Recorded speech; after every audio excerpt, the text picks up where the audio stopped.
So here I am in the regional museum in Magadan in the Russian Far East. Museums and all that sort of stuff is not normally my gig when I'm on the road. I tend to like to get out and feel the place, but I felt that it was appropriate and important that I came to this place. Magadan was one of the stopping off points for the Russian forced labour camps, and in the Kolyma region, which I've just travelled through, there was something like 80 to 100 forced labour camps. And although the numbers tend to vary as to how many people died in the area, but it's said to be somewhere between 500,000 and 1 million people.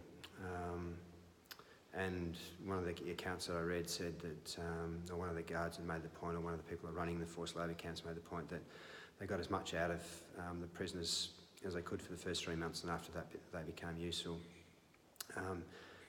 It's really hard to get a handle on how tough and brutal these places must have been. They got fed very, very little. The road that I've just travelled, the Kolyma Highway, many prisoners died in construction of that road, and when they died, they couldn't bury them beside the road because of the permafrost, so many were buried in the road base and the road formation of the Kolyma Highway itself.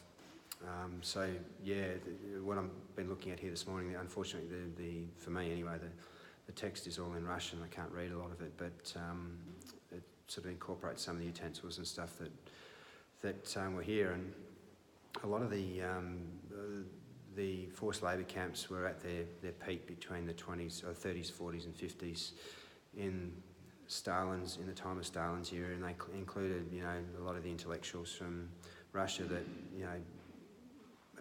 were taken in as part of Stalin's purge. So, yeah, as I say, really hard to get your handle on. The conditions, during the middle of winter in a lot of these places would have got down to minus 50, 60, minus 70 degrees Celsius, so you can imagine how tough and brutal that would have been. So yeah, a sobering